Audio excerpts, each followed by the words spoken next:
नमस्कार मित्रों, मैं राजेश पटेल हूँ। बेसिकली मैं सिविल इंजीनियर हूँ। मैं नेचुरोपैथ का डॉक्टर हूँ। फूड एंड न्यूट्रिशन का भी मैंने अभ्यास किया है और मैं योगा का मास्टर भी हूँ। तो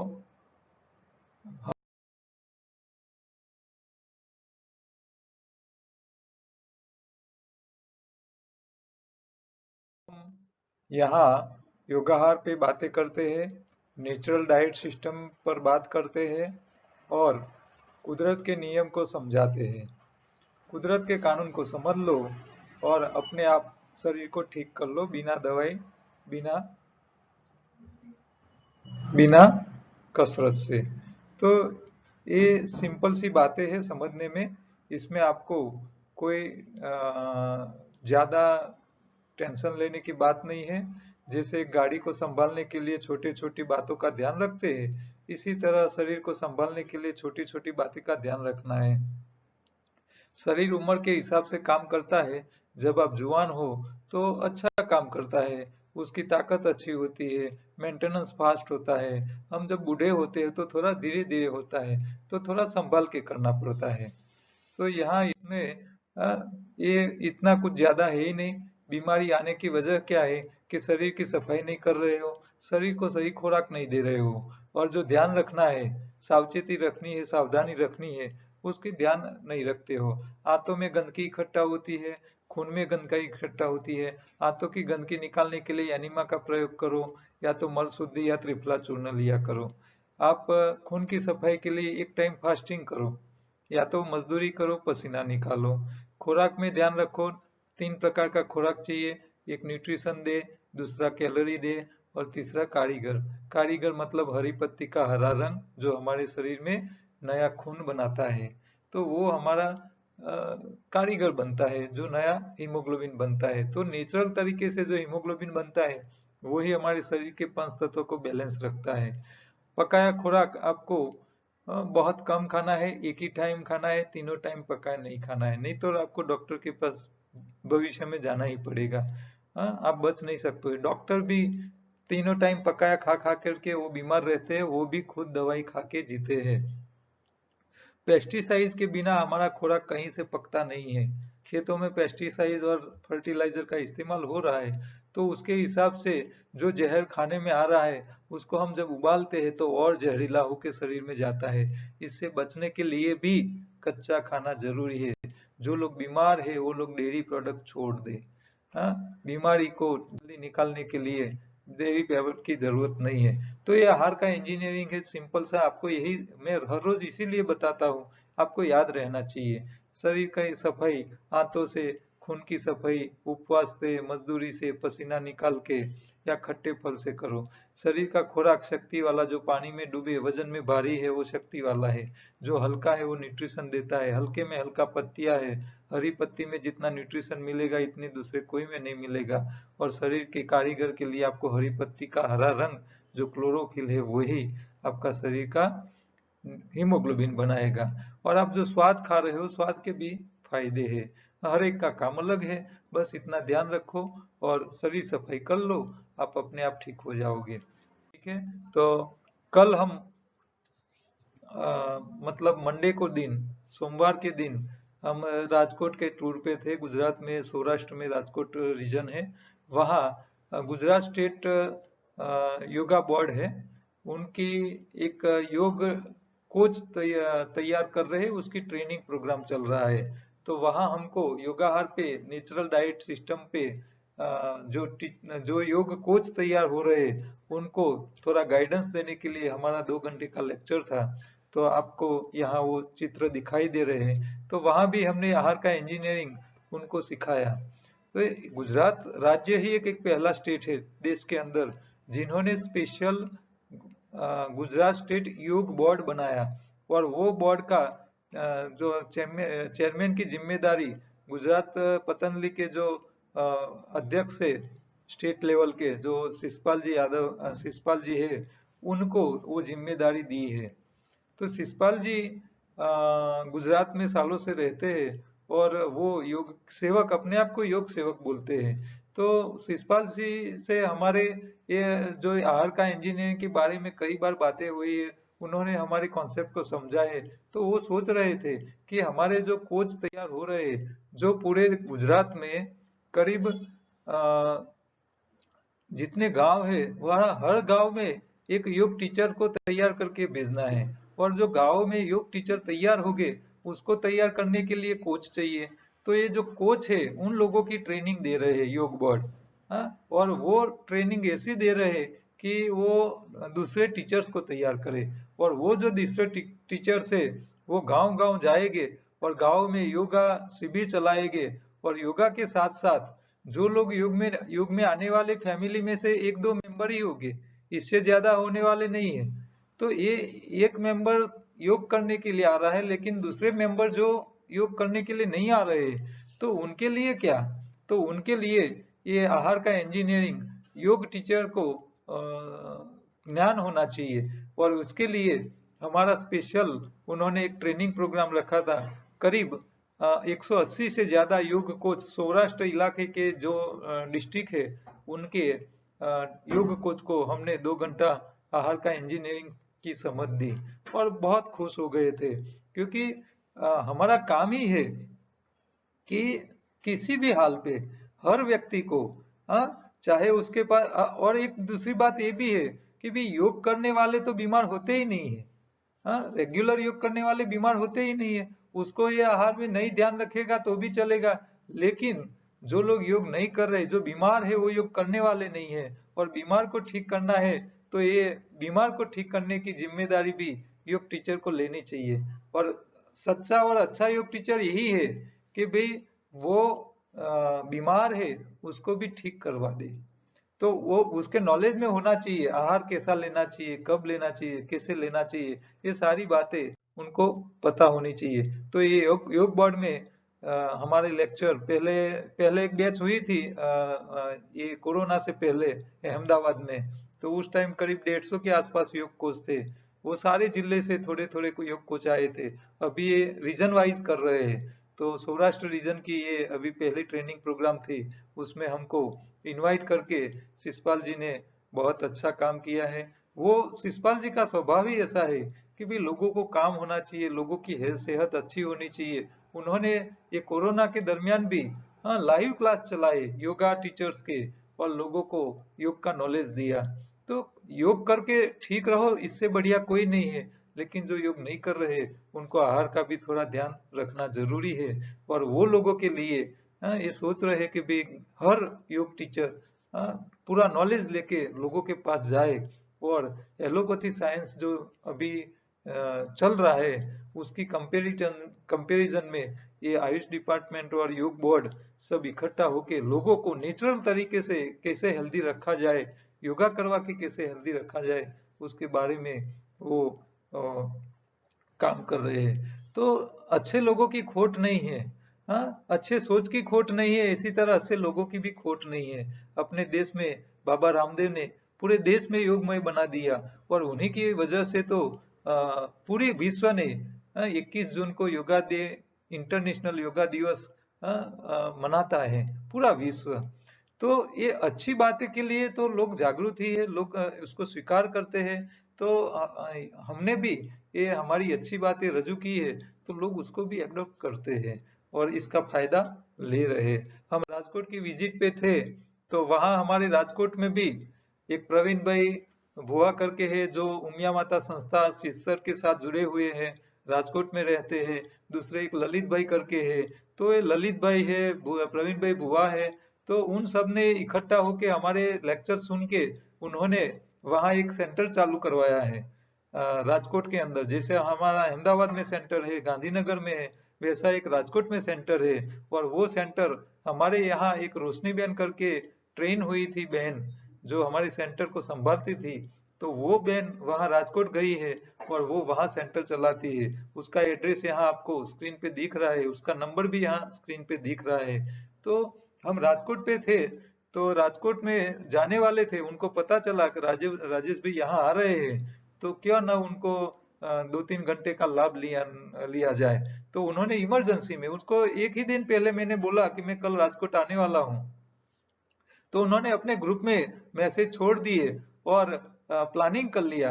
और उमा सदन यूनिवर्सिटी रोड पे एक नया सेंटर बना है, अद्भुत है, उमिया माता संस्थान के लोगों के साथ जुड़ा हुआ ये संस्था है।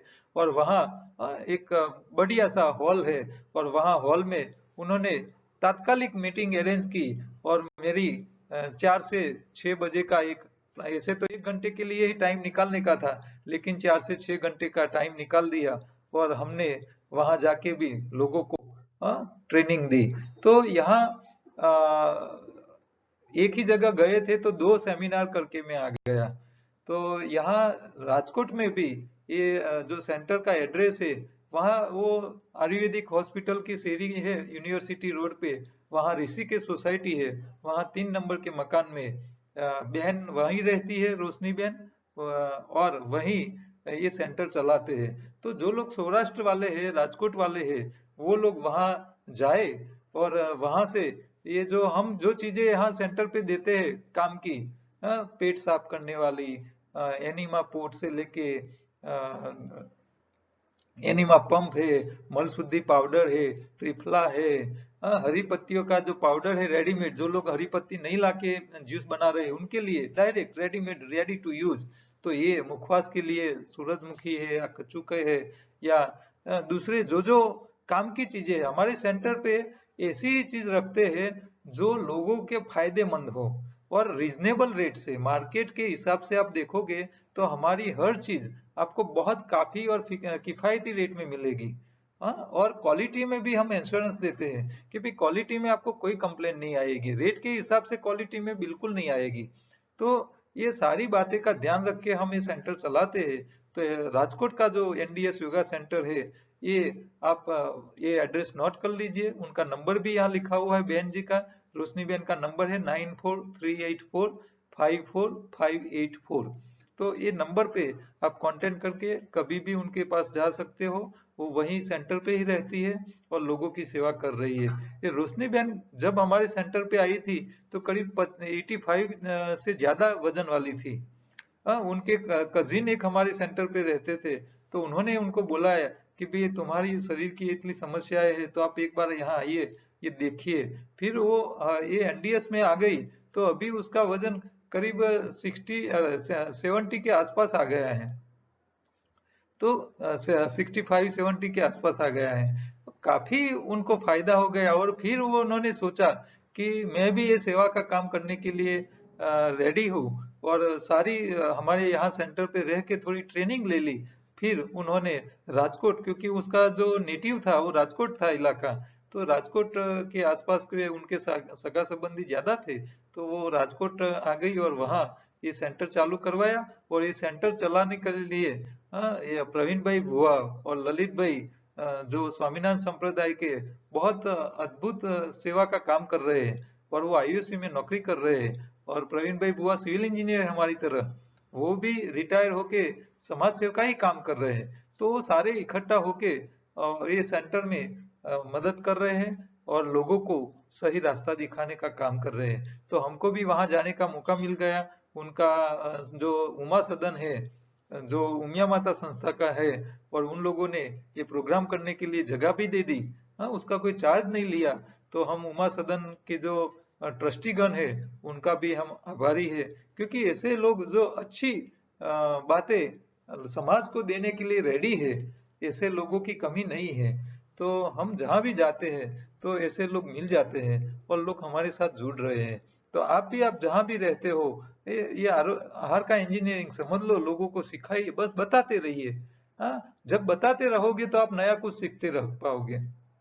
आप बोलना ही नहीं रखोगे तो आप किसी को बता नहीं पाओगे, सिखा नहीं सकते हैं। तो आपको टीचर बनना ही है। हाँ, आप टीचर्स बन जाओ, आप लोगों को सिखाइए, दूसरे टीचर्स तैयार कीजिए। तो ऐसे करते करते शरीर दुनिया में सब जगह पहुंच जाएगा धीरे धीरे करके। तो आज हमारे प्रश्नोत्तरी लेते हैं, क्योंकि आज 2 सेंटर की बातें की तो प्रश्न के लिए टाइम थोड़ा कम बचेगा, लेकिन आज प्रश्न भी ले लेते हैं।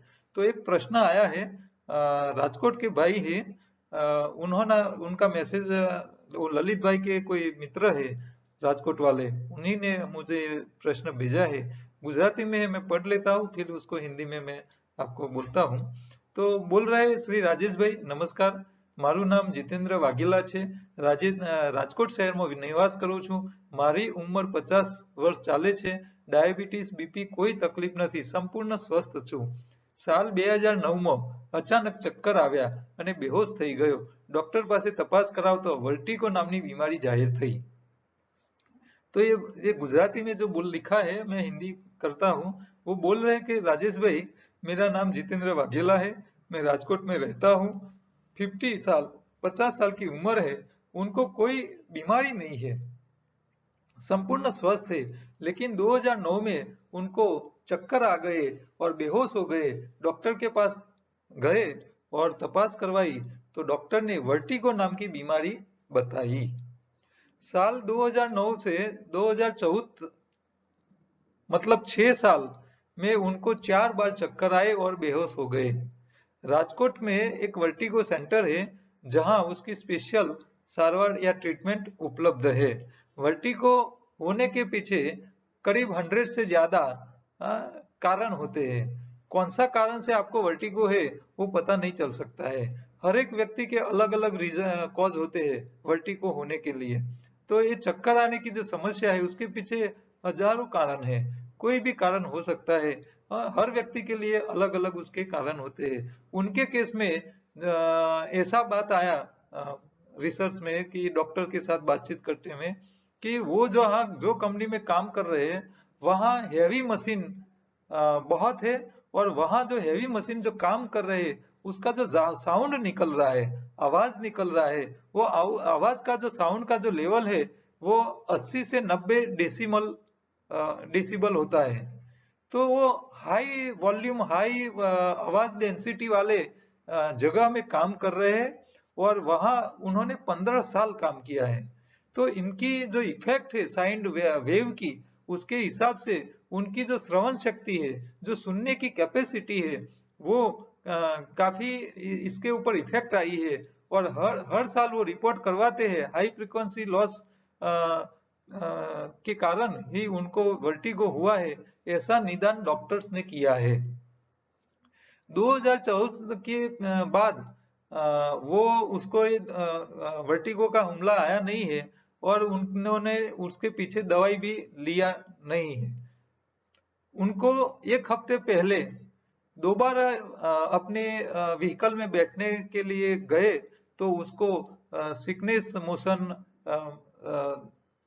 जो उनका हेड था उनको ऐसे घुमाते थे तो उनको ऐसे चक्कर जैसा और घूमता हुआ ऐसा इफेक्ट आया. दोबारा ऐसा ये पिछले हफ्ते में हुआ है.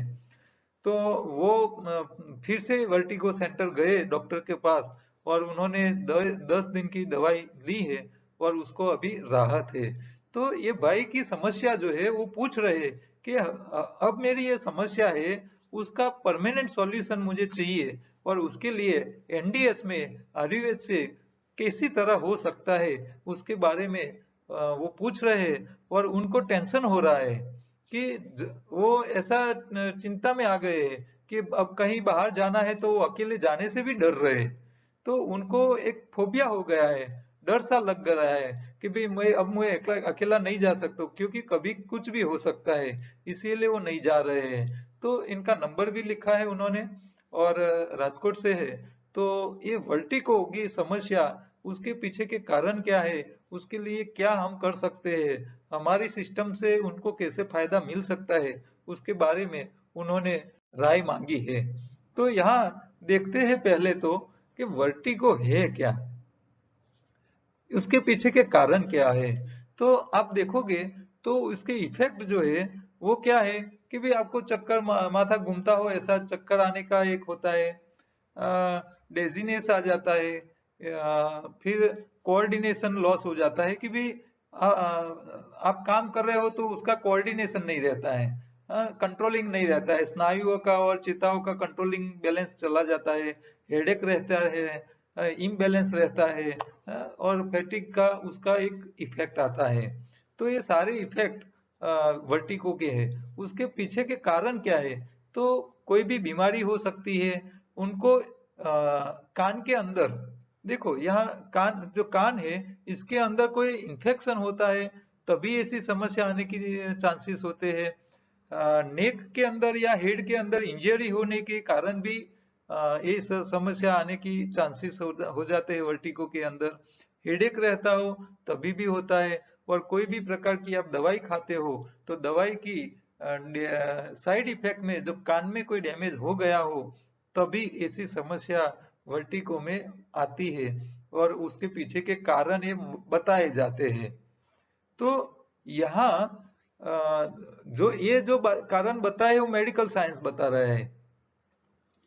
हम क्या मानते हैं कि भाई हमने ऐसा मैं तो सफारी मैगजीन पढ़ने वाला हूँ, सालों से मैं पढ़ता हूँ।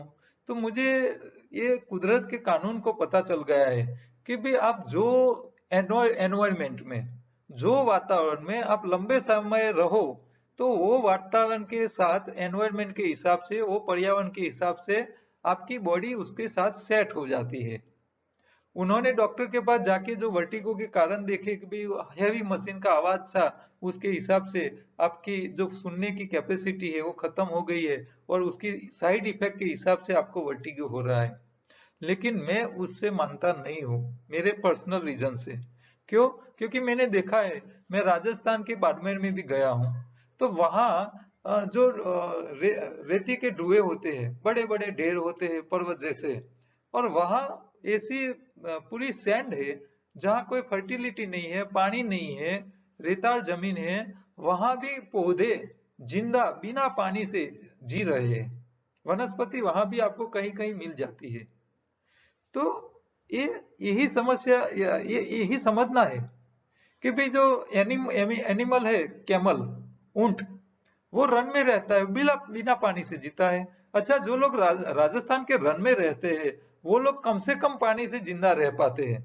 और अब आप केरला में रहने वाले को यहाँ रन में ले जाओ तो उसको हर घंटे पानी पीने की जरूरत पड़ेगी। और वहां जो लोग रहते हैं वो एक एक दिन, दो दो दिन पानी बिल्कुल नहीं पिएंगे तो भी चल जाता है। तो ये क्या हुआ कि भी केरला में, साउथ इंडिया में रहने वाले के वो वहां रहते हैं तो वो वातावरण को सेट हो चुके हैं। फिर वो यहाँ ड्राई इलाके में जाएंगे तो वो नहीं रह पाएंगे, उसको पानी चाहिए। अबे भाई साहब, 15 साल से एक ही कंपनी में काम किया है, वहां आवाज के बीच में ही काम किया है। तो आवाज के बीच में काम किया है तो उसका शरीर तो उसको हैबिचुअल हो ही हो जाना चाहिए। लेकिन उसके पीछे दूसरे कारण हैं। दूसरे कारण हम यही बताते हैं कि हमारे शरीर में तीन चीज की जरूरत है खुराक में। एक कैलोरी वाला खुराक चाहिए, एक न्यूट्रिशन चाहिए और दूसरा कारीगर चाहिए। हमारे शरीर में ये तीनों चीज सही तरह से मिलते रहे तो मैं नहीं मानता हूं कि भी ये समस्या होनी चाहिए। अच्छा, ये 15 साल से जब भाई काम कर रहे हैं एक ही फैक्ट्री में, तो क्या आवाज से समस्या आने वाली होती? और यही कारण सही होता तो उनके साथ नौकरी करने वाले दूसरे लोगों को भी यही समस्या आनी चाहिए। लेकिन दूसरों को नहीं आ रही है। इसका मतलब क्या है कि भी ये जो कॉज है वो सही नहीं है, उसमें कहीं गलती हो सकती है। ठीक है? तो मैं तो इतना बोलता हूं कि उनका जो मगज है, उनके जो चिता तंत्र है, उसको मेंटेन रखना ये हमारी जिम्मेदारी है। और मेंटेन रखने के लिए न्यूट्रिशन चाहिए और आपका खून नेचुरल चाहिए। हमारे खून का ही काम है शरीर के पंच तत्व को बैलेंस रखने का। हीमोग्लोबिन हमारा नेचुरल चाहिए, न्यूट्रिशन नेचुरल उसको मिलने चाहिए। हम पका पका के खा रहे, न्यूट्रिशन खा नहीं रही है। तो ये न्यूट्रिशन नहीं खा रहे, इसके हिसाब से शरीर को कुछ मिल नहीं रहा है, रिपेयरिंग हो नहीं रहा है। अब जो चीज रिपेयर होगी नहीं तो वो आपको खामी बताएगी। हाँ? गाड़ी के टायर घिस गए हैं, आप उसको रिपेयर नहीं करोगे, नए नहीं डालोगे तो घिसे हुए दिखने वाले हैं। लेकिन उसको मेंटेन करना जरूरी है। अब मेंटेन करने के लिए, अब शरीर में ऐसा नहीं है कि भी चलो पैर के तलवे घिस गए नए डाल दो। गाड़ी की तरह ऐसा नहीं होता है कि भी चलो टायर घिस गए नए डाल दो। शरीर अपना काम खुद कर लेती है। जहां डैमेज होता है वहां खुद वो रिपेयर करके ही रखती है। आपको यहाँ शरीर में कुछ भी कट गया, चमड़ी कट गई, तो क्या शरीर उसको ठीक नहीं करती है? करती ही है। लेकिन ठीक करने के लिए उसको मौका देना पड़ता है, शरीर की सफाई करनी पड़ती है, और उसको जरूरी सामान भी प्रोवाइड करना पड़ता है। ये हम नहीं कर पाते हैं, तभी ये समस्या परमानेंट रहती है। तो आपको मैं यही बोलूंगा कि भाई आप एक तो डाइट पे ध्यान रखो, एक टाइम फास्टिंग करो, भले बीमार ना हो, एक टाइम फास्टिंग करो। आप 2 टाइम खाइए, इसमें से एक टाइम कच्चा ही खाइए।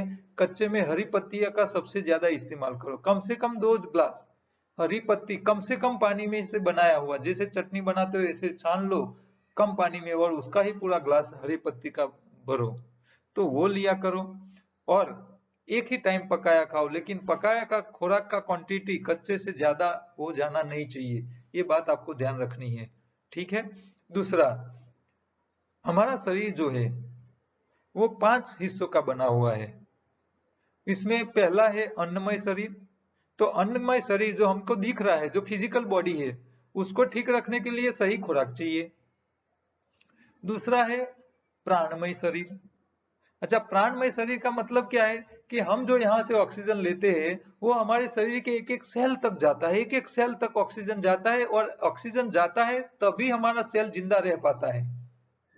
तो हमारा शरीर में जो हम जो ऑक्सीजन लेते हैं वो हमारे शरीर के एक एक सेल, ये चमड़ी है लाखों सेल की बनी हुई है, तो एक एक सेल तक ऑक्सीजन पहुंचाने की जिम्मेदारी खून की है, हमारे हीमोग्लोबिन की है, जो लाल रंग का खून है हमारा। तो वो असल चाहिए, वो हर सेल तक खून ऑक्सीजन को पहुंचाना चाहिए, तभी वो सेल जिंदा रह पाएगा। अब आपको वर्टिगो का प्रॉब्लम अंदर हो रहा है, कुछ डैमेज हो गया है, चाहे केमिकल लोचा के हिसाब से हो या कुछ भी हो, तो वो रिपेयर होता रहना चाहिए। रिपेयर करने के लिए सामान चाहिए, ऑक्सीजन चाहिए, न्यूट्रिशन चाहिए, और सही हीमोग्लोबिन चाहिए, जो 5 तत्वों को बैलेंस करके वो क्रिएशन कर लेते हैं। ठीक है। तो ये प्राणमय जो शरीर है वो अपना सही होना चाहिए। अच्छा, हमारा प्राणमय शरीर ठीक रखने के लिए प्राणायाम दिया है। हाँ, कपालभाति करो, अनुलोम विलोम प्राणायाम करो, ओमकार करो, भ्रामरी प्राणायाम करो, तो ये सारे प्राणायाम जो है वो हमारे प्राणमय शरीर को अच्छा बनाते हैं, बढ़िया बनाते हैं, हमारे फेफड़ों की कैपेसिटी बढ़ाते हैं। तो जितनी फेफड़ों की कैपेसिटी अच्छी, उतना ऑक्सीजन इनलेट ज्यादा बढ़ेगा, शरीर में ऑक्सीजन ज्यादा जाएगा। तो आपको हर रोज प्राणायाम करनी चाहिए। मैं तो बोलूंगा कि आप सुबह सुबह में योगा किया करो, योगा करो। हाँ, अनुलोम विलोम प्राणायाम ज्यादा करो, गहरी लंबी और ऊंडी श्वास लिया करो, तो ये भी आपको हेल्प कर सकती है। और तीसरा है मनोमय शरीर, जो हमारी चेताओं को ठीक करना, ठीक रखना पड़ेगा। तो फिजिकल बॉडी, प्राणमय बॉडी और मनोमय बॉडी, और फिर विज्ञानमय और कारणमय बॉडी। तो ये दूसरे दो है, वो आध्यात्मिक लेवल की बातें हैं। एक्चुअली वो है कुछ नहीं। विज्ञान में का मतलब क्या है, हमारे शरीर में जितनी केमिकल प्रोसेस हो रही है, बायोकेमिकल प्रोसेस, वो केमिकल लोचे नहीं होने चाहिए। तो विज्ञान में शरीर को ठीक रखने के लिए आपको खुराक अच्छा चाहिए, आपका प्राण सही मिलना चाहिए, और आपका मन तंदुरुस्त रहना चाहिए। तो ये तीनों का समन्वय होगा तो आपका केमिकल लोचा बनेगा ही नहीं, और केमिकल लोचा बनेगा ही नहीं तो आप आनंदमय जीवन जी पाओगे। कारण में शरीर आपका अद्भुत रहेगा, ईश्वर की तरह, प्रभु जैसा ही रहेगा। आपकी सोच अच्छी रहेगी, आप समाज में रहोगे तो कोई नुकसान और दूसरे लोगों को नुकसान करने की सोच ही नहीं रखोगे। आप अच्छी तरह जिंदा जीवन जी पाओगे। मनुष्य ही तो भगवान है, भगवान की तरफ जीने की जो सोच है वो ऐसे नहीं आती है। शरीर ठीक होना चाहिए, मन ठीक होना चाहिए, प्राण सही होना चाहिए, और आपका शरीर के अंदर जो केमिकल्स बन रहे हैं, ये सोच के लिए भी केमिकल बनते हैं, तभी सोच बनती है, ऐसे नहीं बनती है। तो केमिकल अच्छे होने चाहिए। तो ये केमिकल अच्छी तभी होगी, वो सारा का कोऑर्डिनेशन रहेगा। ठीक है। तो आपको ये मनोमय, प्राणमय और अन्नमय तीनों शरीर को ठीक करना है, और मनोमय शरीर को ठीक करने के लिए ये भी प्राणायाम जरूरी है। अच्छी सोच भी जरूरत है आपको, अच्छे विचार मिलने चाहिए, आपके जीवन के उद्देश्य अच्छे होने चाहिए कि मैं लोगों के लिए, अच्छे के लिए जीना चाहता हूँ, हाँ, खराब के लिए मैं जीना नहीं चाहता हूँ। तो ये सोच भी आपके शरीर का, मनोमय शरीर अच्छा रखता है। तो ये सबका कोऑर्डिनेशन होगा तो आपको ये समस्या फिर दोबारा नहीं होगी। हाँ, ये सब ठीक कर लो। ठीक करने में टाइम जाएगा, तो खुराक बदलो, प्राणायाम करो, ऑक्सीजन अच्छा पहुंचना चाहिए, अच्छे वातावरण में रहो जहाँ ऑक्सीजन फुल मिलना चाहिए। कई लोग ऐसी जगह रहते हैं, काम करते हैं, वहाँ ऑक्सीजन पॉल्यूशन बहुत है, ऑक्सीजन सही मिल नहीं रहा है। अब ऑक्सीजन नहीं मिलेगा तो आपका प्राणमय शरीर कैसे ठीक रहेगा? तो ये सब इकट्ठा होते तभी ये काम होता है।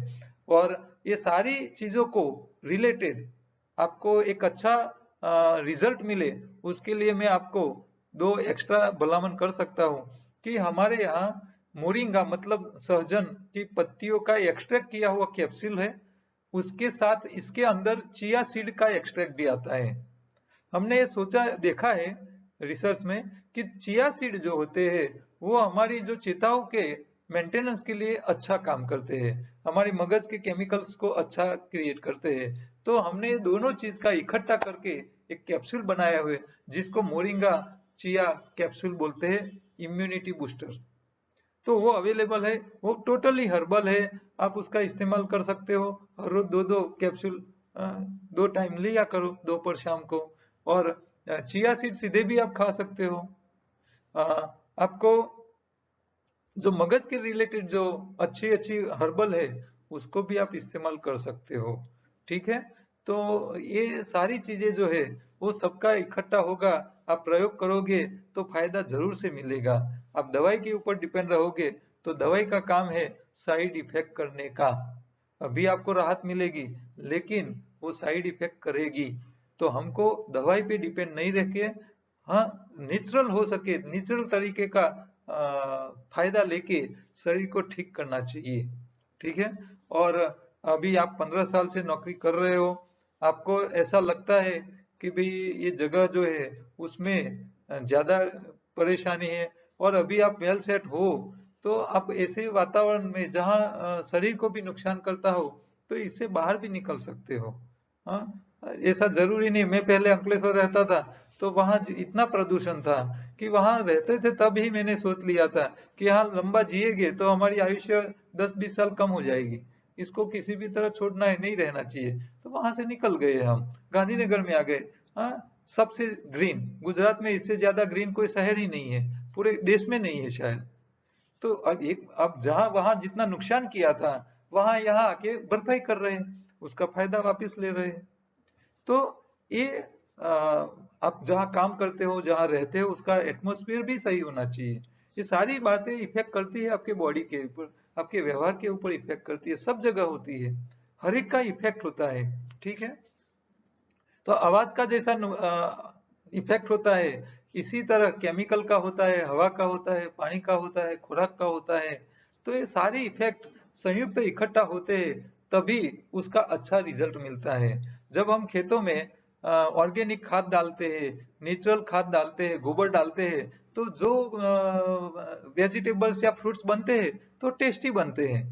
अब उसकी जगह आप केमिकल वाला फर्टिलाइजर डालोगे, पेस्टिसाइड डाल के वो वनस्पति जो सब्जी है वो तैयार करोगे या फल तैयार करोगे तो उसका स्वाद नहीं मिलेगा।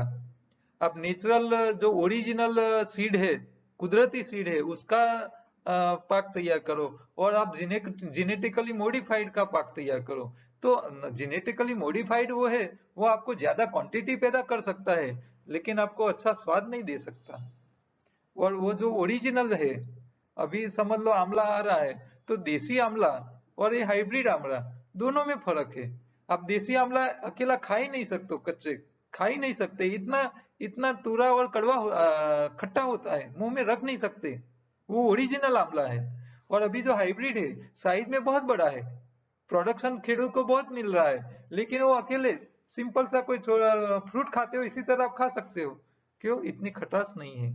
तो ये जेनेटिकली मॉडिफाइड हो गया, ये हाइब्रिड हो गया। और वो ओरिजिनल भले छोटा है लेकिन उसमें इतनी खटास है कि वो शरीर की क्लींजिंग जितनी कर सकता है इतनी ये हाइब्रिड नहीं कर सकता है। तो इफेक्ट तो आएगी सब चीज की। ठीक है। तो आपको वर्टिगो में ये प्राणायाम, खुराक और ये जो चीजें जो शरीर के काम की है उसकी एक्सट्रैक्ट की बनाई हुई कैप्सूल, ये आप सबका इस्तेमाल कीजिए तो आपको मेरे हिसाब से फायदा मिल जाना चाहिए और भविष्य में दोबारा प्रश्न ना आए। अच्छा, दूसरा, माइंड को पॉजिटिव रखो। माइंड पॉजिटिव रखो। आप ऐसी टेंशन में रहोगे कि भाई मैं अकेला बाहर जाऊंगा और कुछ हो जाएगा, तो ऐसी सोच रखोगे न, तो वो होने के चांस बढ़ जाएंगे। हाँ, दुनिया के 90 से ज्यादा 95% से ज्यादा बीमारियां सोच की ही है, गलत सोच की। हाँ, पॉजिटिव सोचो तो कुछ नहीं होगा, नेगेटिव सोचोगे तो उसको वो दोबारा आपके सामने आ जाएगा। हाँ, सोच बदलो और प्रिपरेशन करके निकलो कि भी आप निकल रहे हो तो आपकी जेब में आपकी पर्ची, एड्रेस का, कांटेक्ट नंबर का, घर वाले का नंबर, ये सब साथ में रहे। और आप आपको ऐसा लगे कि भाई आज फीलिंग अच्छा नहीं लगे तो नहीं निकलो, और जो तो खुश हो तो निकलो। आपको खुद को देखना है कि आपके शरीर में क्या इफेक्ट आ रही है। ठीक है, और पॉजिटिव सोच रखोगे ना तो कुछ नहीं होगा। ये भी सही बात है, क्योंकि सोच ही तो हमारे शरीर के ऊपर इफेक्ट लाती है। ठीक है, तो माइंड पॉजिटिव रखो और ऐसा सोच के जियोगे तो फिर आपको तो पूरी जिंदगी दूसरे के साथ ही चलना पड़ेगा। ऐसा मत सोचो। हाँ, पॉजिटिव रहो कि भाई मुझे कुछ नहीं होगा, मैं एक काम करूंगा, शरीर को प्राणायाम भी करवाऊंगा, अच्छा खुराक दूंगा, चबा चबा के खाऊंगा, एनिमल लेता रहूंगा, शरीर की सफाई क्लींजिंग करता रहूंगा, उपवास भी करूंगा। हफ्ते में एक बार उपवास किया करो, तो आपके शरीर में कचरा इकट्ठा हुआ वो निकल जाना चाहिए। तो ये कचरा अंदर रुकता है तो भी बीमारी लाता है। हाँ, तो कचरा भी नहीं रहना चाहिए, सही मटेरियल मिलने जाना चाहिए। जो ये आहार का इंजीनियरिंग है उसको समझ के उसका प्रयोग करो तो कोई समस्या आएगी नहीं। ठीक है, तो हमारा जो एक पूरा कॉन्सेप्ट है उसको आप समझो, ये वीडियोस देखिए, लोगों को बताइए। मेरा नंबर है, उसके ऊपर आप व्हाट्सएप में हेलो हाई करोगे तो आपको ग्रुप में जोड़ने की लिंक आएगी, यूट्यूब की लिंक आ जाएगी, वीडियोस की लिंक हिंदी में भी आ जाएगी, गुजराती में भी आ जाएगी, और हमारे अलग अलग विस्तार में जो मार्गदर्शक है, जो उन लोगों का कांटेक्ट नंबर भी आपको उसी में से मिल जाएगा।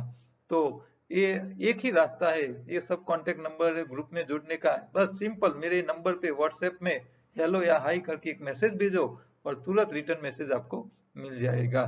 ठीक है, तो आज सेंटर के बारे में चर्चा की, इसके लिए ज्यादा प्रश्न नहीं ले पा रहे हैं।